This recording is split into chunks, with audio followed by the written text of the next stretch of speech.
Well, welcome to another episode of Breaking Kayfabe. My name is Saucy, and we've got something special in store for you tonight.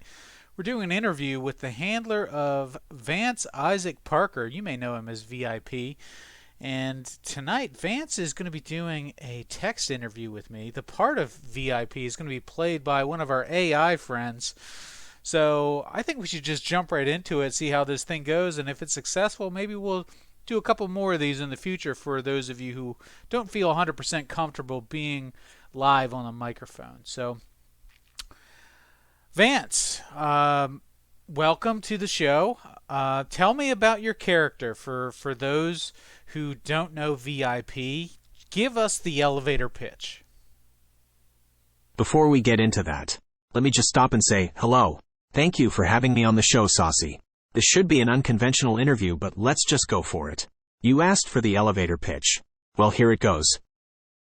So I created the baseline idea of the character VIP Vance Isaac Parker from an offhand comment that came from Don Callis. Ironically enough, he was still executive vice president of Impact Wrestling at the time. He said, I believe there's nothing wrong with a heel winning an athletic match with their finisher. And that got me thinking. What else does that logic apply to? Do heels have to cheat? That idea fascinated me at the time, and I thought more and more about it until I asked myself a basic gaming question. What does everyone hate at the gaming table? They hate the rules, lawyer. Am I right? Anytime someone referenced a specific rule in a rulebook or argues a technicality, that's when the other players get the urge to hurl books across the table. The idea of a rules lawyering heel tickled me enough to launch the character you know today. Technically, he started out as a babyface, but that's a whole different story. So, VIP, Vance Isaac Parker, is a power gaming heel. Where does he get started, and what are his long-term goals? Power gaming. Oh no. He's more mischievous. Obnoxious even. The kind of person that people move away from on the bus. He can't even find a tag team partner that will work with him besides Lash Donahue. But that is yet another story for a different time. VIP started life as a child actor at the age of 6. Eventually he moved into reality TV, with a program not too different from The Bachelor. It took just one season before he knew that wasn't how he wanted to spend his life. So he found wrestling on TV and became enamored with the concept. It was his calling and he chased it, though his family tried to talk him out of it. Okay, so where does that put him now? VIP's name has been brought up to me a few times when speaking to other guests on the show, and you have a great reputation. Where are you working at the moment, and what are you up to? Right now, I'm the current world champion at CEW. That's a fed ran by one of your previous guests named RC. I'm also in a fast-rising fed called HGK, or Honor Grapple Kingdom. That's where I wear a lot of hats at HGK. VIP usually works like a prize fighter, but he's also involved with his sister, Autumn Willow, a character who plays a pure babyface, much unlike her big brother. In addition to that, I play the on-screen authority figure, Wilfred Garrett. I have no actual power or creative control with that character. It's all just kayfabe. Beyond that, there's also that one internet fan that tracks VIP stats from show to show. Her name is Trinity Ann, and she exists as, and I quote, head moderator of the HGK subreddit. I know what you're thinking, and yes, of course we need an obnoxious little internet fan handing out star ratings and stirring drama.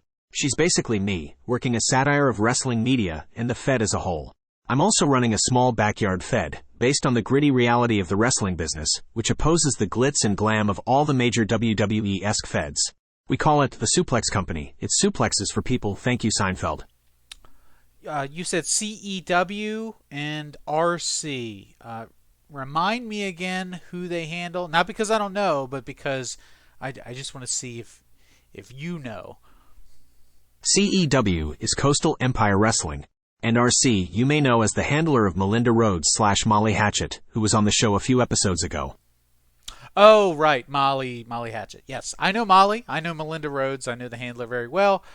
And Molly's been on the show. Longtime friend of This Is Awesome Promotions, what we've done with the brand and with the World Series of Wrestling. So I'll give you a bit of background about how we got onto the topic of VIP. I was suggesting that my own future in this game is probably along the lines of being in an Angle Federation. I've asked a couple of my guests who I needed to talk to about finding a good spot or a good fit in an Angle Federation, and I keep hearing the same name come up. They keep saying Lish. You got to talk to Lish. Goes by the name VIP in the game. So tell me, is that an accurate recommendation? Are you the angle-fed oracle that they all suggest that you are? You flatter me. I know there's a fairly long list of players that want to work with me, partly because I sell, and probably because I'm good at coming up with angles. Sometimes it takes a while, which is accurate for a long-term story. Molly mentioned on your show that I have some stuff about 3 months down the pipe in their Fed, but I also have stuff as far as, maybe 12 months out for HGK. That's an eternity in EFED time. Maybe I am the oracle, I don't know. I just want to tell some cool stories with some cool people and see zero drama from it. Which, oh man, I could tell you some stories about that. I think, and say this with a lot of pride, that in both my Feds, I'm seen as the pseudo-locker room leader, there to help people and to listen and to give feedback and maybe even to offer suggestions to improve their game. There's never any negativity in my DMs. It's unfortunate how much a rarity that is to say in the game today. I swear I'll stop giving you such long-winded answers. I'm answering questions like I'm Matt Mercer's spirit animal over here. Oh, no. This is good. Please continue. I was just wondering, what kind of advice would you offer someone who's new to e-fedding, or maybe is experienced but has never been in an angle fed before? I remind players of this a lot of all experience levels, and that's to not focus on the individual wins, losses, or the props you're trying to chase, but instead focus on making the moments. Anyone can win a match, right? You read the pre-show dark match results, but no one cares or remembers them. But do you know what people do remember? When James Storm loses the TNA World's title to Bobby Roode, after his once tag team partner smashed a beer bottle on his head. That was awesome. It's nice to win matches, but when you do, where does it go? What does it mean? Yeah, like VIP will go over a lot. Or you could go over against him. But then what? Now imagine VIP screws you out of an event, and now your whole focus becomes chasing him down until you finally get that moment of vindication. Imagine how epic that is for the character. The net result was still the same. You won a match and I lost one, but you created this incredible chase that fleshed out your character along the way. For a more modern example, look at all the people complaining over WrestleMania 39. Cody should have won. Let's say he did. Then what? The story is over, and now you run a generic babyface as your champion. Cody will get his, but there's more story to tell, and I think this is very similar to how Dusty Rhodes would book it if he had the pencil. You don't know too many people that can argue with the American dream. Wow, that's an incredibly long-winded way to say, there's more money in the chase. So I'm trying really hard not to complain about being a face character in competitive wrestling federations. But it seems like an angle federation or an IRL fed like WWE or AEW has the control to tell a story with a satisfying ending. And when in a competitive fed or in a mixed martial arts fed like the UFC or, well, I don't even know what the other active MMA feds are right now. Anyway, a lot of the stories that they tell in those feds, the pre-fight hype videos, a lot of those stories don't have a satisfying ending. You're promised something throughout the process, and when you watch the pay-per-views, you don't always get the happy ending that you were looking for. We're told all the time in e-fedding to write stories that matter and not to focus on the wins and losses. That's super hard to do, by the way. We're also told to find like-minded writers that are focused on our story and can help us really flesh it out. To me, the way that it sounds, and from what I've learned in the last 2 years, is that angle feds seem to be the next evolution for e-fedders. So if the starter pack includes competitive role-playing against random opponents, it seems like the advanced players are the ones that move on to angle feds and can really appreciate the intricacies of it. You get all the reward with a lot less of the sacrifices. Am I wrong in thinking that? Yeah, I don't think it is wrong. I cut my teeth doing competitive RP for years, and to be honest, I don't think I hate it because hate is too strong of a word. But I don't get the same enjoyment that I get from being able to sculpt a story. In competitive, I find myself stressed because I need to get me over, get you over, get the story over, and get the prop over. but I also need to outright my opponent. And of course, there's the drama that comes along with competitive writing.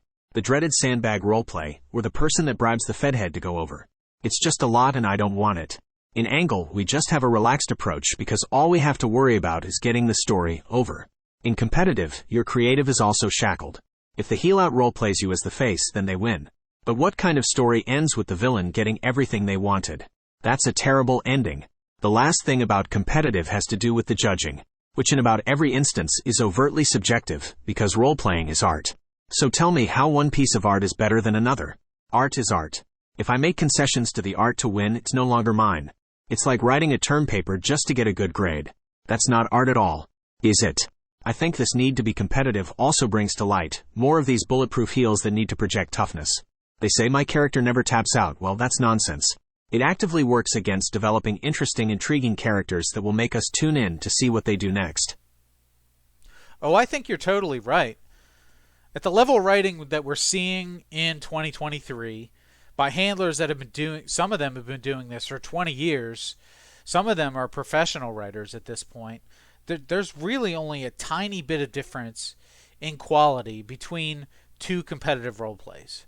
And at that point, it just boils down to whatever that particular judge prefers. Yeah, some judges prefer a strong shoot piece, some prefer comedy, some prefer dialogue. You really just you have to know your judge, and whoever knows the judge better is going to have the advantage in that situation. When you eliminate from the equation all those intangibles, and then you go into an angle fed, you get to spend more time doing your segments and promoting the content and focusing on really pretty graphics. It just turns into a more crisp product. I don't mean to turn this into a propaganda piece for angle feds or to to poo-poo what's being done in competitive feds. There are a lot of really good competitive feds that have been doing it for a long time, and they should continue doing things the way that they're doing it because they found their niche, they're comfortable, they have a process, it works, and who am I to tell them differently? But I've had some guests on the show recently that have kind of converted me, and my experiences kind of pushed me that way. Anyway, enough about me. I want to get back to VIP and what he's doing right now. Let's talk about what you'd like to promote. I'm glad to see someone convert to an angle fed. I don't mean to imply that one type of E fed is more or less than the other. Everyone has their preferences. Do what you enjoy the most. Right now. Oh man, VIP just came off of his huge I Respect You match, which is really just a refurbished I Quit match. He forced Gianna Gucci to admit she respects him, which seemed like it just about killed her. He threatened to shove a beef supreme chalupa in her face, which is a complicated inside joke to explain, but a Taco Bell sponsorship is involved and I'm totally leaning into it. Anyway, she admitted those words to end the match, then VIP shoved the chalupa in her face anyway. Oh, that dastardly heel. While in CEW, he's working a program with Halo, after goading her into defending her new title. He's taking it from her to make her first run the shortest in company history. A whole 3 minutes. So that program has been fun to heat up. VIP would love to hold the HGK World's title simultaneously to this one, because that's what everyone wants, right? It's selfish for me, Elysiana, or just Lish for short, that's what everyone calls me. It's selfish to want to be at the top of two feds, but the drama between HGK and CEW is well known, and I'm well respected in both communities, and I'd love to headline both at the same time. Of course, I'd be remiss if I didn't extrapolate some on the Suko project. It's small in scope, and the backyard concept is off-putting to some, but I like it. I think most people want to be international stars, so sending their main characters there is like stepping down to a local indie. But if anyone listening wants to check out what we're doing there, it's at Suplex Company on Twitter, and it's a monthly angle fed. If you want fast and weekly gripping content, this isn't it, but if you like a relaxed pace, let's have a conversation. I just may have to take you up on that offer. Listen, Lish, I have to admit that you've given me a lot to digest here, and it's kind of difficult to follow along with all the different storylines that you have going on, but I think that's really just a testament to how well you are at finding a story where there might not be one, or with finding a story with regardless of who you're working with. It sounds like you're willing to work with anyone and vary your style depending on whatever the context of the situation is.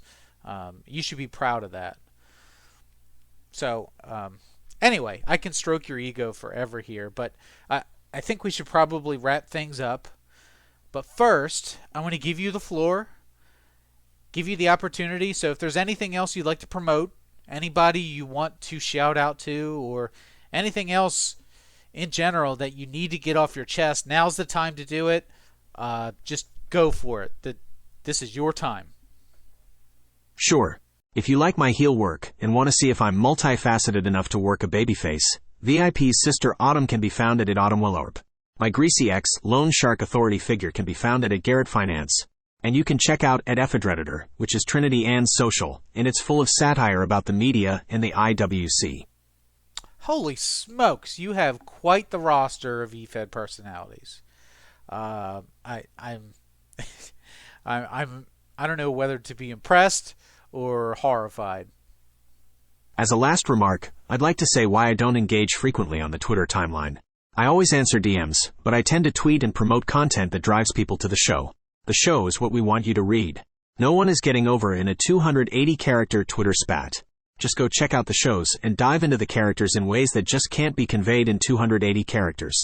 I'd also like to shout out some of my absolute favorite people to work with in this game over the last couple of years. Number 1, how could I not mention one of my closest friends? That's Mike, better known as Cass Baumer. Right along with him is Ash, better known as Riza Saito or Super Tiger. Griffin Hawkins and Anthony Cross have been incredible faces to play off of for the 9 or so months we worked together. And of course Halo, whom I'm working with right now. She's never taking my title though. Both of my Fed heads. Once RC realized how I work, it became clear that I don't just do this for myself.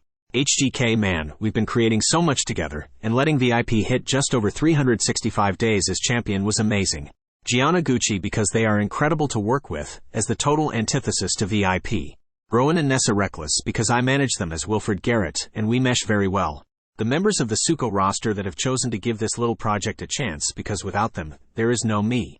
Bianca Davis, or I guess in some circles they're known for Marisol Valaro, you'll get your time, we believe in you, you're doing great, just maybe don't overthink so much. Lastly, though we're not in a Fed together now, a special shout out to Brittany Anders for the time we got to work together.